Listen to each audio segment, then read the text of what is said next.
Good evening. Welcome to the December 20th, 2021 meeting of the Woodbridge Board of Police Commissioners and Traffic Authority. It is now 6:17. The first item on the agenda is the approval of the minutes. This is we're starting with the agenda on the Police Commission side. Approval of the agenda for the minutes of November 15th. Let me just see, is everyone's available to vote? Is there a motion to approve the minutes? So moved. Is there a second? Second. Thank you. Are there any additions or corrections? Okay, hearing none.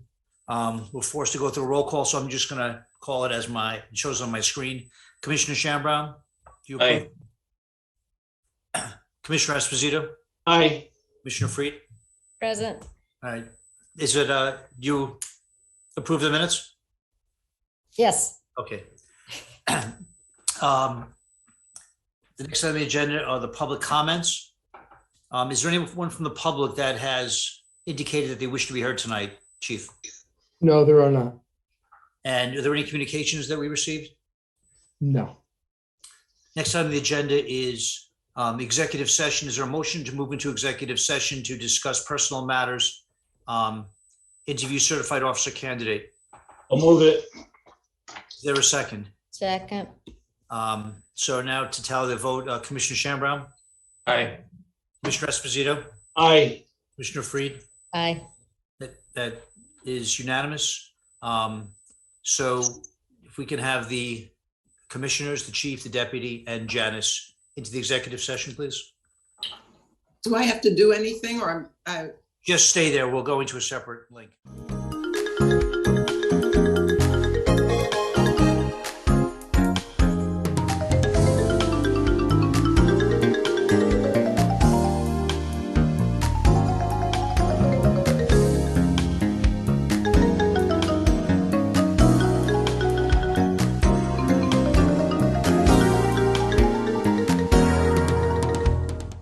Back from executive session, there were no votes taken. It is 7:12. Is there a motion to convey a conditional offer to Stefano Moriello? I'll make a motion to make, okay, Mike, go ahead, do it, Mike. I make the motion to proceed and make a conditional offer of employment. Is there a second? I'll second it. Thank you. Okay, I'll run down the roll call on my screen. Dr. Fried, Aye. Mr. Shambrown, Aye. Mr. Esposito, Aye. Dr. Desir. Aye. Thank you. That passes unanimously. Next item on our agenda, just pull it up, is the financial report.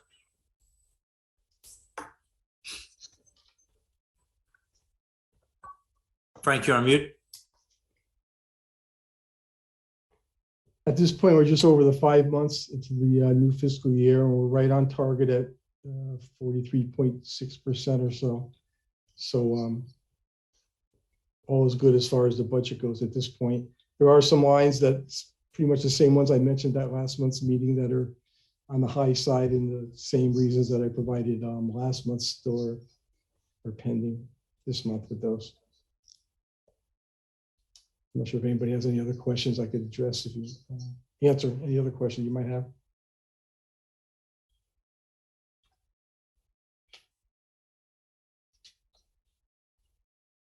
Do we need a motion to accept the financial report? Yes. So moved.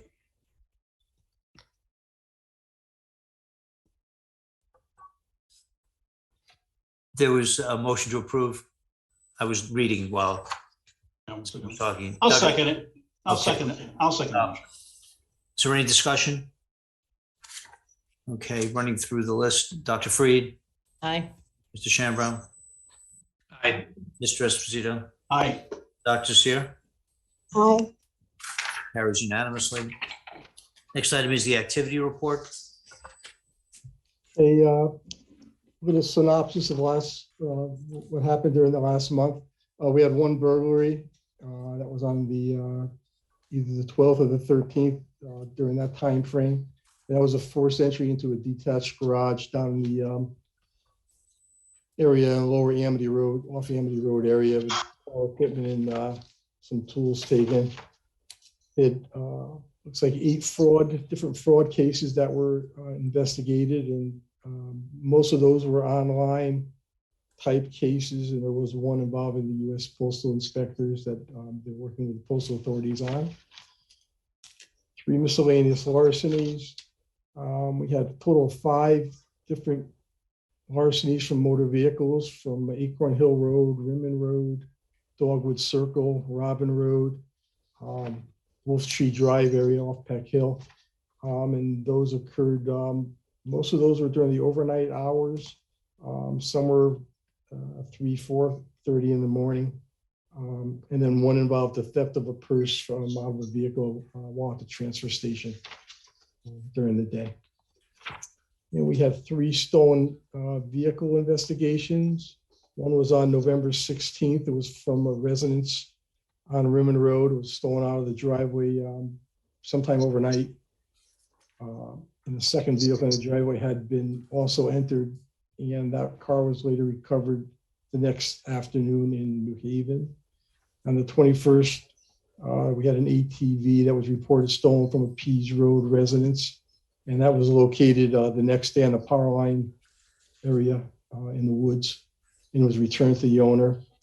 And then on the 29th, actually, while the officers were doing a ticket enforcement detail down on Litchfield Turnpike, they tried to flag down an operator for a seatbelt violation. He did not stop and went up onto Route 15 southbound. They attempted to stop him, but he didn't yield to them. So because it was only a motor vehicle violation, there was no pursuit involved.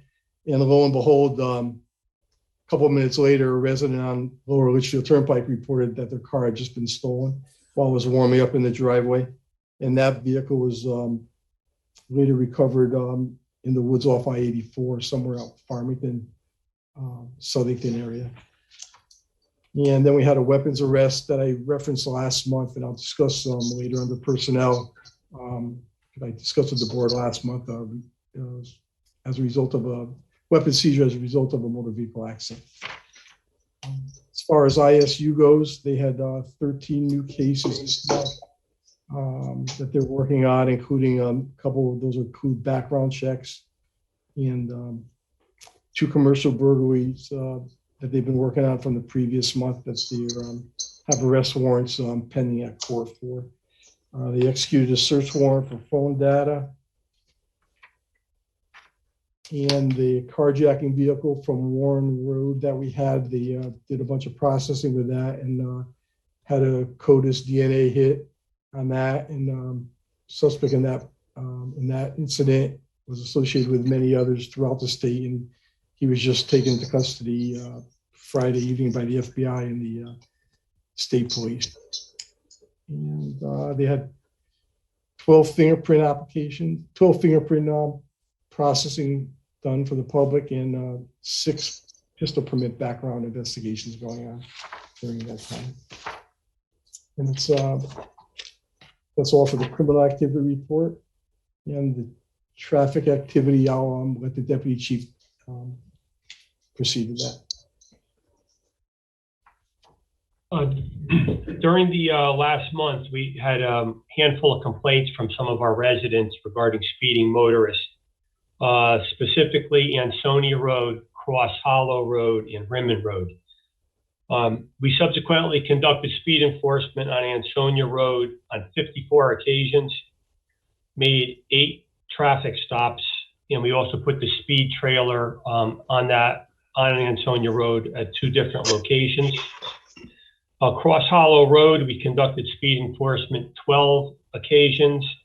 There were no violations noted. And on Rimmen Road, there were 48 speed enforcement assignments conducted, 11 traffic stops. On November 29th and also December 2nd, we participated in the state of Connecticut Click It or Ticket campaign, 2 4-hour blocks, a total of 8 hours. We made 26 motor vehicle stops, 16 infractions were issued for motorists not wearing their seatbelt. 10 written warnings were given. During the month of November, we made 157 motor vehicle stops. So the activity is remaining high with regards to motor vehicle activity. We had a traffic study done on Litchfield Turnpike by the University of Connecticut. And what the study determined was that our average daily traffic on Litchfield Turnpike was 7,196 motor vehicles, which is up in 2012.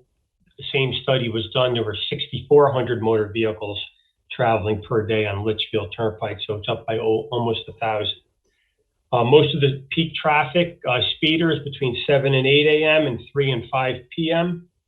The speed limit is 45 miles an hour, and what the study determined was that the mean speed was 50.2 miles an hour, which is about 5 miles an hour over. 5 miles an hour over the speed limit. So I thought that was helpful information, and we're continuing to conduct speed enforcement on Litchfield Turnpike.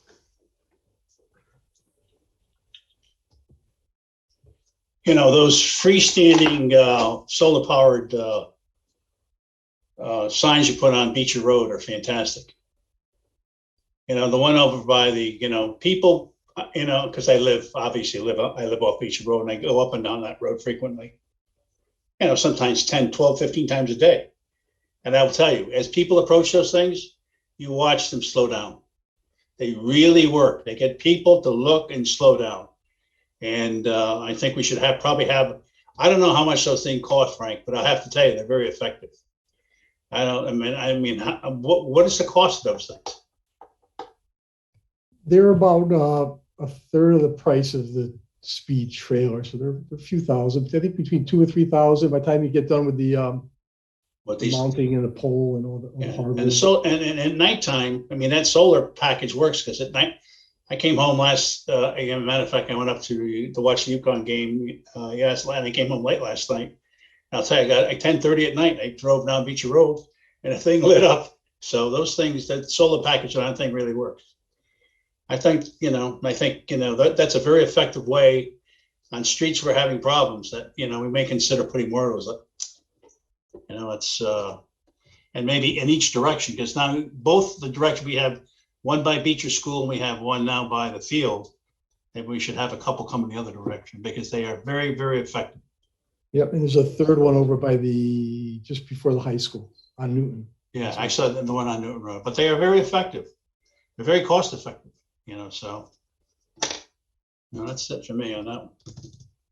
Thank you, folks. Is there a motion to approve the activity report? So moved. Is there a second? I'll second it. Thank you, sir. Any further discussion? Hearing none. Go through the roll call quickly. Dr. Freed, Aye. Mr. Shanbaum, Aye. Mr. Esposito, Aye. Dr. Seer. Aye. Carries unanimously. Next, we're up to the report of the chief. And the first item I have was the JAG grant opportunity. So I was recently notified by the state's Office of Policy and Management that our community is eligible to apply for and receive funding through a violent crime prevention grant. This grant's being made through, the funding is being made available to various states, with Connecticut being one of them, for distribution amongst the 91 towns that have organized police departments. So that's where we fall. And it's all through a 2022 Federal Justice Administration grant. That's where the JAG acronym comes from. The funding's award allocated based upon violent crime rates. And for us, it's a one-time grant allocation in the amount of $25,000. Our project that we're going to be using it for, the grant for, will be used to upgrade our vehicle mobile data terminals and our modems, and to reduce our cybersecurity attack vulnerability, and to enhance communication in our dispatch technology. I talked it over with the finance director, and he was good with it. Our participation in the grant process, it's 100% reimbursable and has no match requirement by the town. So the only thing he suggests is that I just share that with the board and seek your consideration and approval, and we'll be good to go with that. So we need a motion on that if you're willing to do so. You're on mute, Ron. Thank you. It's fully reimbursable, whatever we expend on this. Correct. Yeah, 100%. It's a one-time lump sum. Do you know, are there any considerations on why it wouldn't be reimbursed? Do we have to apply for reimbursement or it's automatic?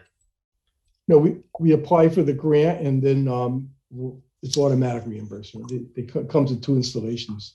Okay, We get the full amount that we apply for as long as we don't cross the $25,000 threshold, which we so I'll don't. make a motion to approve the JAG grant. Second, I can't make the motion. Is there someone that make a motion for the approval? I so move. Okay, and there's a second. second, Okay, multiple seconds. Dr. Freed, aye. Mr. Shamrock, Aye. Mr. Esposito, Aye. Dr. Seer. Aye. Okay, it carries unanimously. Your next item, Frank, is clicker ticket. Yeah, correct. Just to elaborate on what the deputy chief and I just kind of referred to, that back in October, the board approved our participation in that, and we filed the paperwork and we were notified that we were eligible for that. So as we mentioned, the grant runs in 2 phases, and the first one was the one we mentioned. It went from November 25th through December 2nd. That's one's been completed, and the next one will be in May. So I just wanted to let you know that the approval went through on that. And we recently had our Stuff a Cruiser holiday toy donation event, and that was held on December 4th. The weather cooperated. The event was the most successful one that we've had yet. And with the organizational efforts of Officer Pedalino and Carl Rodriguez Perez, we had great participation from several members of the department. Myself and Deputy Chief attended. Commissioner Shambram did as well. And the Marine Corps showed up with some uniformed personnel in a large transport vehicle that drew a lot of attention. When it was all over, in excess of 900 toys were collected, along with a significant amount of monetary donation, all of which was turned over to benefit children through the U.S. Marines Toys for Tot program and the Yale New Haven Children's Hospital. So just like to wish my thanks and praise to all those who participated in the event. And it will certainly make the holiday memorable for many families in need. And then just the other day, last week on December 15th, members of the police union, in conjunction with a donation from the Reach Foundation, once again sponsored some children from 2 local Woodbridge families for an evening of dinner and holiday shopping at the Connecticut Post Mall in Milford. The union provided the dinners, and the Reach Foundation provided gift cards to them. And then they did a shop with a cop event. And like I said, it was worked very well over the past few years and was met with great success on the 15th of this month. So again, I wish to extend my thanks and praise to all those who stepped forward and took their time to make the holidays a little bit brighter for those who are less fortunate. Well, that's all I have for the report of the chief.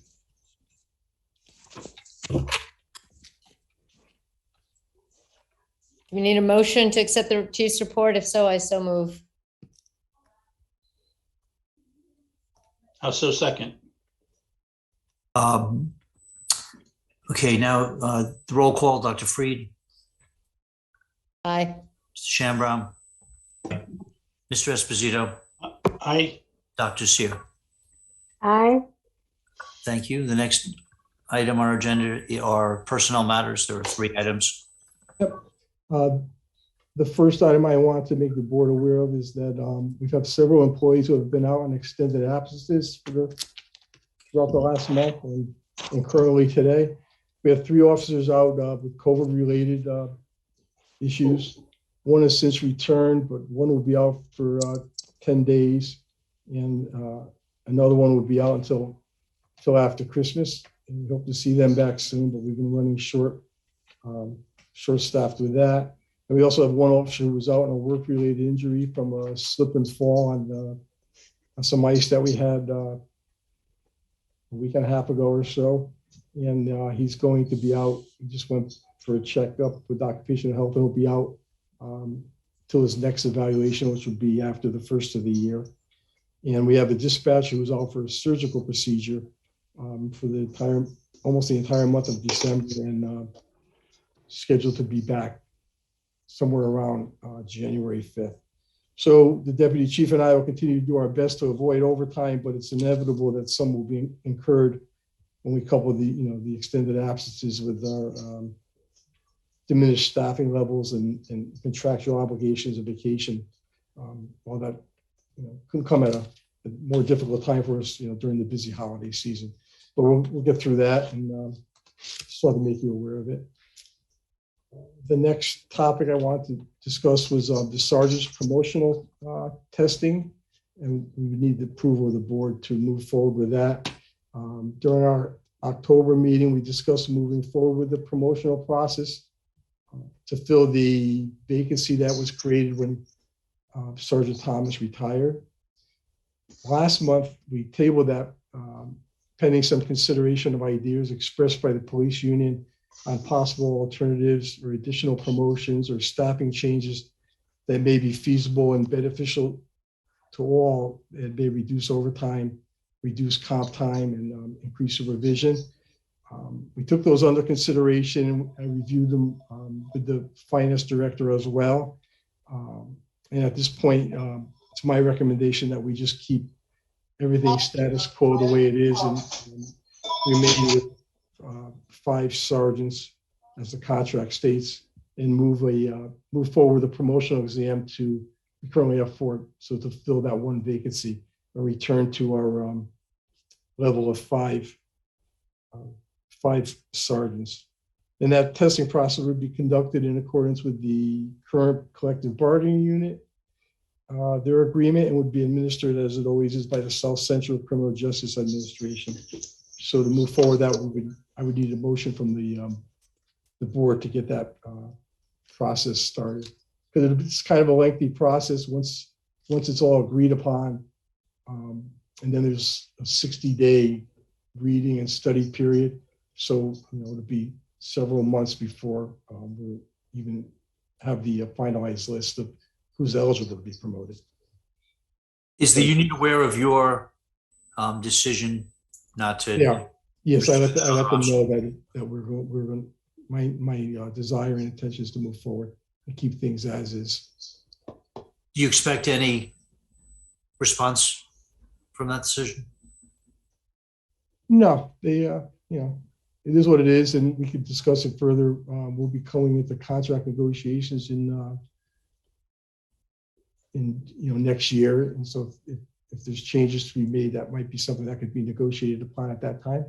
The one thing we might come to some kind of agreement to settle once we do make another sergeant, I think would be beneficial to us and also beneficial to the whole department, is that we change that one sergeant position that's vacant. It used to be a Monday through Friday straight evening job, and what we're looking to do is use that to fill the void. So it would be a rotating position between evenings and days, so to cover some vacancies on those sergeants' scheduled days off. But other than that, I don't believe there'll be any problem.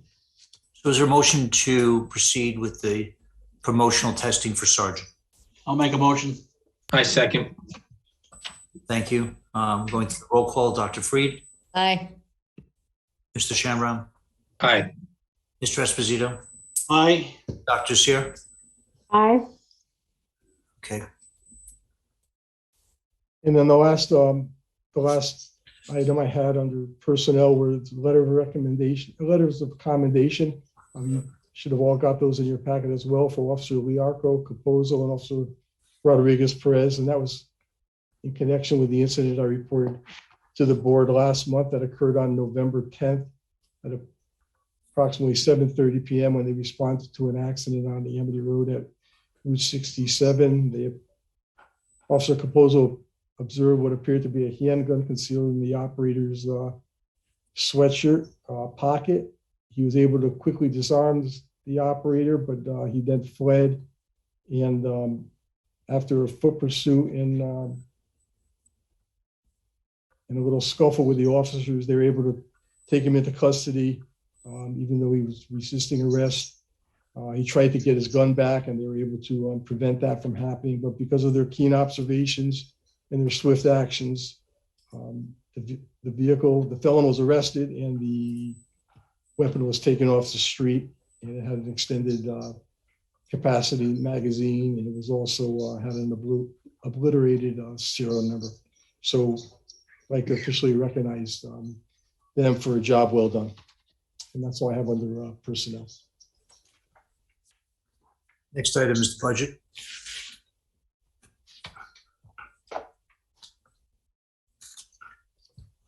Okay. On December 2nd, as Commissioner Esposito referenced earlier, we presented our capital budget to the joint meeting of the Boards of Selectmen and Finance. I believe that all our budget requests were reasonable and definitely all necessary. So we'll have to wait and see how that all plays out and what those boards feel and what they recommend as the process moves forward. And now we have our operating budget that is due to be submitted by January 4th. In the guidelines that was submitted to us by the Board of Finance, the Finance Director has requested that the departments prepare their budgets with reductions that would be necessary if the department had to get to a 0% budget increase, inclusive of salary increases, to see what programs different departments might be able to reduce. At this point, I don't really think we have anything further that we could reduce in our budget. As we discussed under personnel issues for the past, 3 years, we've reduced our department in size and staffing levels. And because of that, we aren't really providing any programs. And we're currently pretty much just providing essential services. We're not involved in any task force, and we're not getting any asset forfeiture money or things of that nature that would allow us to buy things without impacting the town budget. And on top of all that, coming up for fiscal year 23, that'll be the last pay raise step in the current bargaining unit contract. That'll be 2.4% increase there. So some of the increases that we'll be seeing will be with staffing, as at the last meeting it was voted to hire an additional police officer and also an additional dispatcher. And then I'm also suggesting and recommending that we possibly promote another person to the rank of sergeant to give us 6 rather than 5, so we could expand on our supervisory coverage without increasing our staffing. And that would also help us try to eliminate the compensatory time that's being given to the officer in charge. So that's where we are with that. And on the technical side and the data side, we're looking in conjunction with our network infrastructure upgrades. We're looking to move forward with some different operating systems and things of the sort of Office 365 and updating some more of our computers. And we're looking into getting a records management and a procedures management and compliance system. It's called Power DMS. And that's another cost, but we feel that might be necessary. But I hoping to have the draft budget ready by the end of this week. I've met with the finance director last week, and I'm going to meet with him again this week. And once we get that done, I'll reach out to the budget subcommittee.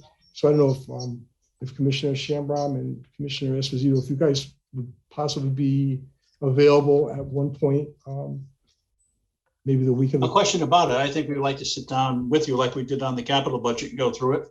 Okay. And, and when is January, you make the presentation in January? No, it's due to be submitted to finance by January 4th, and then the actual presentations won't be Yeah, until, by the 4th, they have to have it by the 4th of January. yeah, so I'll have to get to the subcommittee before that, and then at our Yeah. January meeting, we'll present it to the entire Board of Police But- Commissioners. So you'll be ready to, could you sit the week after Christmas, between Christmas and New Year's? Yeah, between Christmas and New Year's one day, yeah. Mike, are you gonna be available during that period? Yeah, Fridays tend to work best for me. Other than that, if that doesn't work, just let me know and I'll try to fit it in. Well, I think Friday for that following week is New Year's. The holiday. Yeah, Eve. that New won't Year's work. Eve, yeah. That won't work. New Year's Eve. Something around the lunch hour, if that works for you. If not, just let me know. I'm pretty flexible these days. So, That's I mean, good. I'll work around your schedule. All right, good. I'll reach out to you guys. Okay, Thank you. Okay, good. Thank you. thanks, Frank. Yep. And that's all I have for budget. Okay, is there a motion to adjourn the police commission meeting? So moved. There a second? Please, someone? Second. Okay, the vote, Dr. Freed, Aye. Mr. Shambrowne, Hi. Esposito, Aye. Dr. Seer. Nay. Nay, okay, thank you. Everybody have a Merry Christmas, Happy Holiday. We're not done yet. We have the Oh. Transport Traffic Commission. Oh, right. God.